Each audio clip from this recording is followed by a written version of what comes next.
intro, new look. Happy Friday night, everybody. Welcome to Damage Chronicles, episode number 5, where we go all the way back to 1982 for this review, released in July of 82 on CBS Columbia, Epic Records, whatever. 8th studio album by Judas Priest. Yeah! Screaming for Vengeance. Produced by Hell Tom yeah. Allman. Yeah, man. Well, what more could be said about this album? It's a freaking classic for a reason. It's a heavy metal staple for a reason, you know? Yeah, absolutely. Yeah, absolutely. This is, I believe, if memory serves me right, I can't remember how many studio albums you said. Which one is this one for? Their studio number what album? Their 8th studio album. Their 8th studio album. The Yep. third under their 80s lineup, which consisted of Rob Halford on vocals, KK Downing, Glenn Tipton on guitars, Ian Hill on the bass, and Dave Holland on the drums. Absolutely. And this album is definitely a step up from Point of Entry, where Point of Entry at the time was definitely a disappointment to me. I always called Point of Entry British Still Light, because that's pretty much what it is. Very stripped down. And this album, man, they took the metallic edge and just amped it up on this freaking album. I mean, Yeah. right away you're getting your ass kicked with the opening instrumental. You know? You get the iconic, the Hellion, which leads into Electric Eye, and I think everybody knows the combinations. You can't have one without the other. It's kind of like it's Judas Priest's version of like Queen's "We Will Rock You" / "We Are the Champions." You can't go. They got to go hand in. You can't have one without the other, pretty much, and it's absolutely one of the greatest intros too, in my opinion, to a heavy metal album. Just that dual guitar intro. It's so huge. It's so epic.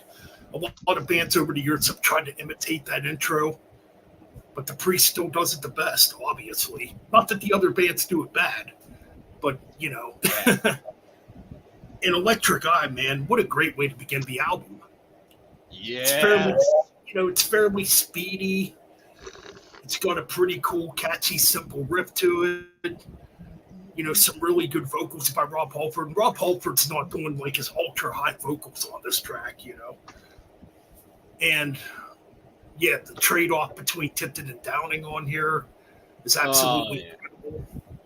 And I would probably say, out of all the Judas Priest albums with Dave Holland, and me, I always believed that Dave Holland was the weakest drummer in Judas Priest.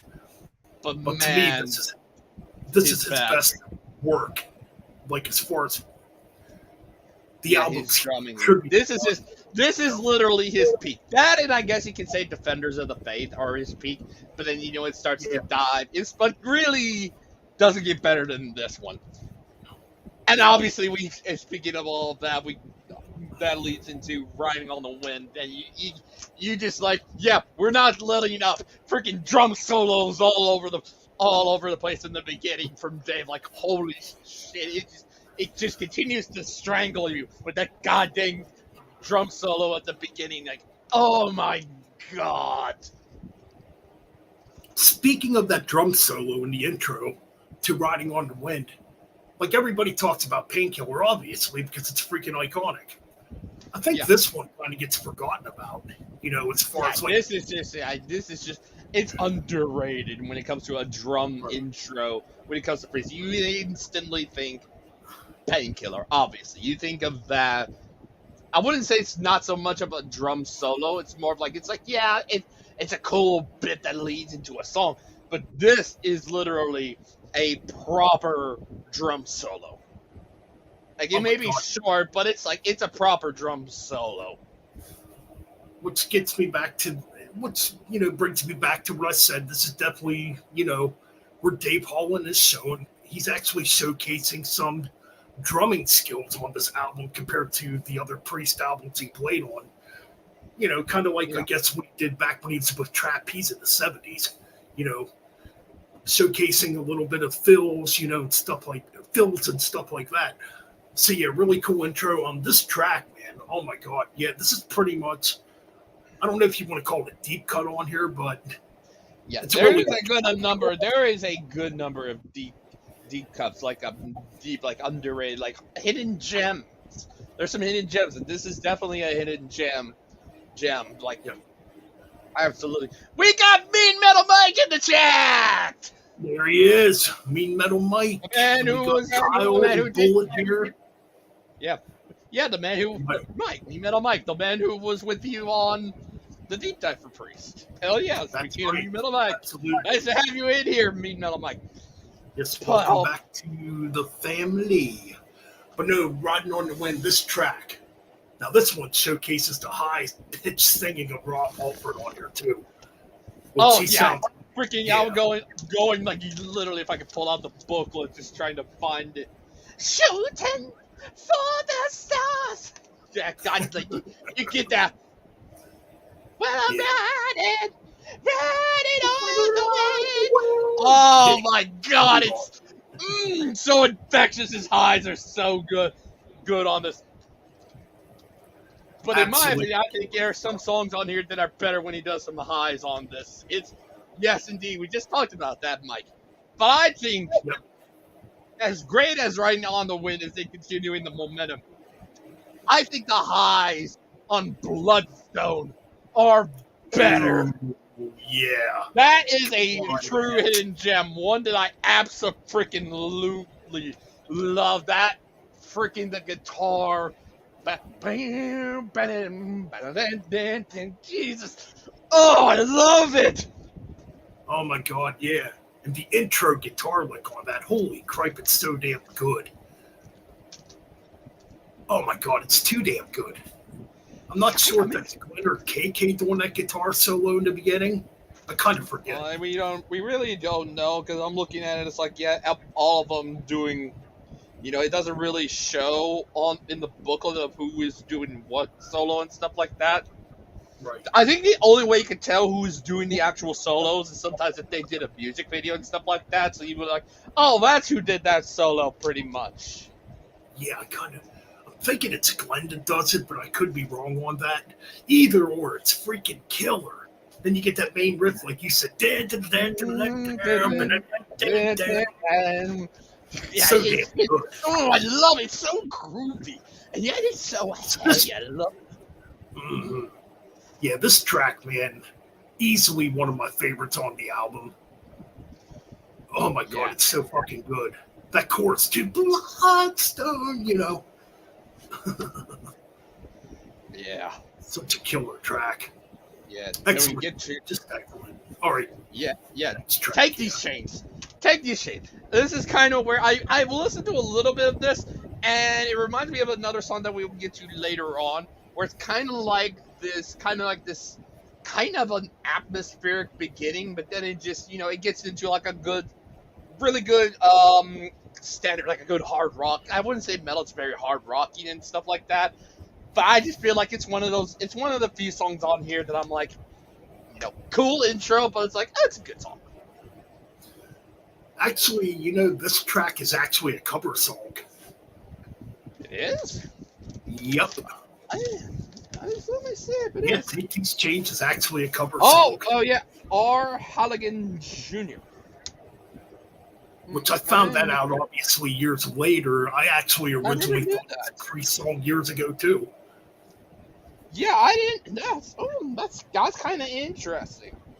And I've actually never heard the original version of this song. Huh. If anybody out there has heard it, if anybody has ever heard the original Take These Chains, let us know. Might have to look it up then and listen to it. But no, this track, I think it's a pretty cool cover. I mean, this showcases, again, the more melodic side of Halford's vocals. It's pretty atmospheric for the most part. All in all, I actually really enjoy this track. I mean, not my favorite on the album, but, it's good. Yeah. But then we get back, after we took a little bit of a bump, we get back to it. Pain and Pleasure. Love it. Yeah, this track's excuse me there. This track's a weird one. Everybody that I see, it's a weird, but so weird. It's a good kind of weird. It's yeah, that chorus. You give me pain, but you bring me pleasure. I can't sing worth crap. it's pretty catchy. That chorus is just like, oh, it's so good. Like every review I've seen on Screaming for Vengeance, they dog on this track. Like a lot of reviewers say this is the worst track on the album. I disagree. I enjoy it. It's a hell of a track. Love it. 1982 too. That drum sound's freaking huge on that track too. And the only comparison I can think of with that drum sound is obviously Creatures of the Night by Kiss, which came out the same year where Eric Carr had such a huge drum sound on that album. Pain of Pleasure definitely has that drum sound to it. I love it. I think it's an underrated track. But then we get super metallic with the next track, the fastest track. The title track. Very, very, very speed metal. And Rob just, having the high-pitched singing. It's, I love it. Absolutely. This track is just a scorcher, man. Fast, pure heavy metal. You talk about some excellent guitar work on this track between Tipton and Downing. The trade-offs are absolutely incredible. The twin stuff they're doing on here just absolutely killer. And Rob Halford screaming to the heavy metal heavens on this track is just absolutely epic. Yeah. We are screaming! Screaming for vengeance! My God, oh, yes! Just absolutely killer, man. So yeah, perfect track. Probably the best track on the album. Ooh. But then we get to the hit off the album. Yes. The first ever Judas Priest song I ever listened to, thanks to my stepdad, You've Got Another Thing Coming. Yeah, I'm just trying to think. This was probably the first Priest track I ever heard way back when I was a little kid in the 1980s. It might have been a compilation or something. I was listening to it. I was with my stepdad. I think we might have been going to either a gun show or something like that, and I heard that. I'm like, nice. And yeah, that was my introduction to Priest, was this song, You've Got Another Thing Coming. I still love it to this day, after all these years, 20 some odd years now, and I still absolutely love this song. It's a really great song. I love it. Yeah, by today's standards, it's something I don't have to listen to ever again because I've heard it so many times, but I respect it for what it is because it would have been my first track I ever heard from Priest too, growing up. It's still very catchy. It still sounds very good live. When I saw Priest live back in 2004, they ended the set with You've Got Another Thing Coming, and it was cool to hear live. The most commercial track on the album, but, for what it is, it's still a good rocker. And, it took Judas Priest. Yeah, it took Judas Priest to. British Steel helped it.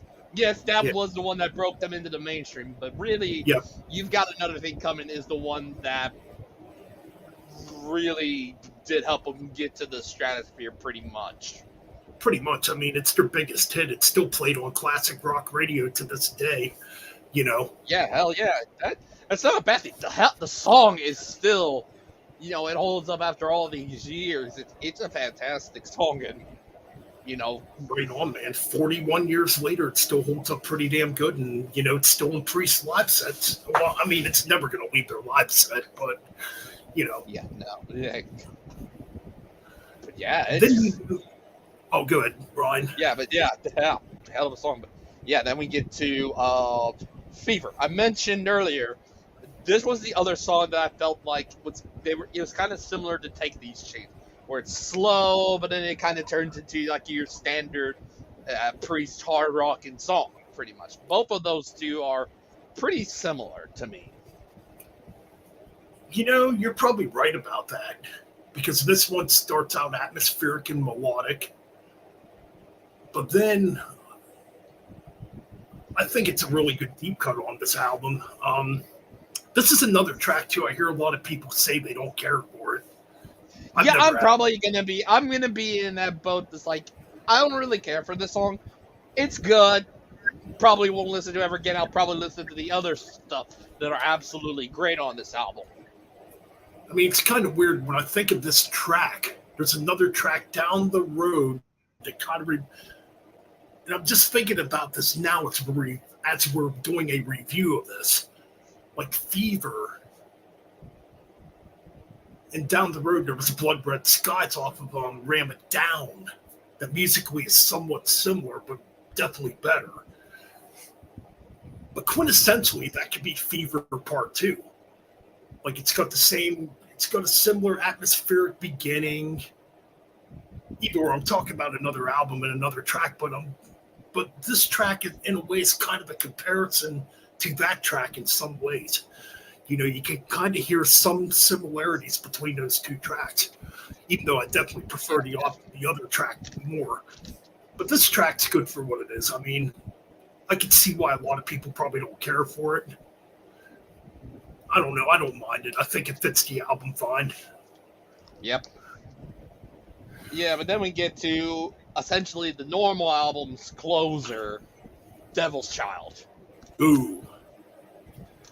I think it picks back up near the end here, and it got back to that ass kicking they were doing earlier, pretty much.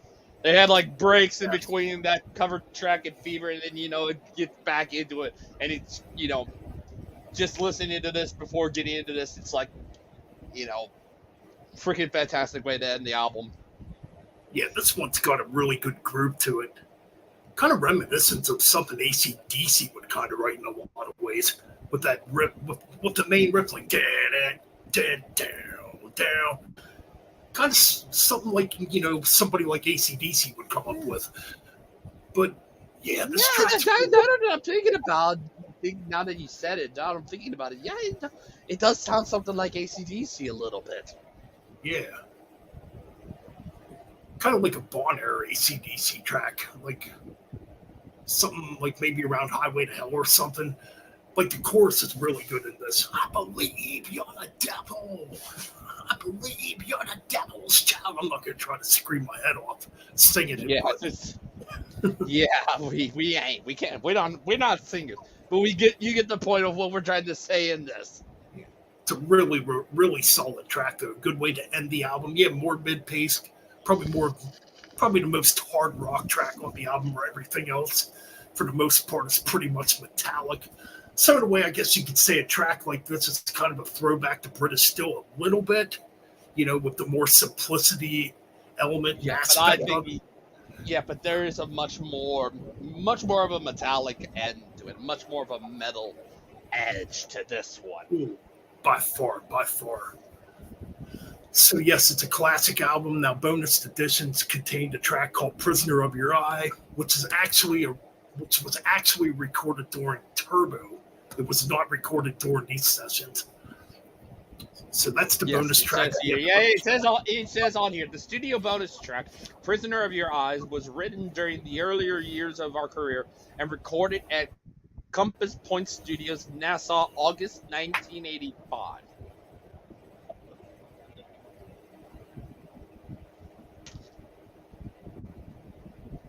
Yeah, that's what it says on the back. Yeah, that's what it says on the back here. I think we lost Rod for a little bit. No, I'm still here. Hello, I'm still here. Okay. Broke up for a little bit. Oh, okay, yeah, fair enough. All right.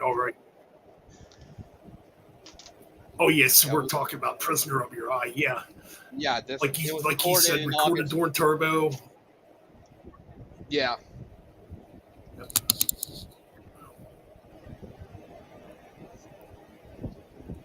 Oh no, I believe technical difficulties have bitten us in the ass again. Okay. I think we're good. I think we're good now, yeah. Yeah. Either or. Prisoner of Your... Yeah, it's recorded during Turbo, excuse me. Halford would actually re-record Prisoner of Your Eyes on his live Insurrection album. Well, live album, but there was 3 studio tracks at the end, and one of those tracks was Prisoner of Your Eye, a re-recording of, at the time, an unreleased Judas Priest track. So definitely check that out if you guys can. Anyways, to end this freaking album, it's a classic album. There's a reason why so many bands are influenced by it. Yeah. It's definitely led a landmark on heavy metal. 1982, come on, man. You had Number of the Beast, fucking, Screaming for Vengeance, Metal on Metal, Under the Blade by Twisted Sister, and other great heavy metal albums that came out that year. Anyway, so my score for this album,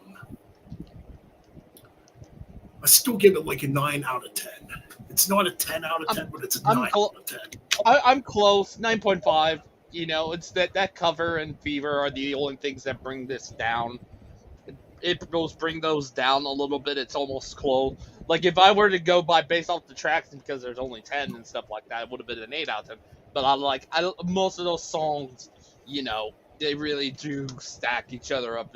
They're all great, so that's why it probably gets a few more points. That's why the 9.5. I love this album. Yep, absolutely classic. So up next on Tuesday, well, we're going to discuss. I would say Tuesday. We need more. Yeah, I think we need more time to do this one. Probably a week or so. So I wouldn't. Don't expect a Damaged Chronicles episode next week because we need some time to listen to these albums. And there's 10 total, I believe. Because the next thing we're going to be doing is I believe my second mini deep dive, and it will contain the following bands that I picked, the ones that I picked: Kingdom of Sorrow, Sons of Apollo, the band's band picked, Carnivore, SOD or Stormtroopers of Death, and then the band we came to an agreement with, Zergoth. Absolutely. So Zergoth one will probably be in 2 Fridays, I'm guessing. I still need to order the copies. Yeah, it definitely would be a Friday, or maybe even a Saturday. But definitely, absolutely. It won't be next Friday or Saturday, but it'll be a Friday or Saturday in 2 weeks from now. Because we need a little bit of time to listen to them. Absolutely. So maybe in between, maybe we'll do something fun in between. Like an album warfare or something. I don't know. We'll think about it. Yeah, but either or. So either or, 9 out of 10 for me, 9.5 out of 10 for the Demon. Yep. Like, comment, subscribe, share this fucking video, get it out there. And we will see you for another Damaged Chronicles episode very shortly and very soon.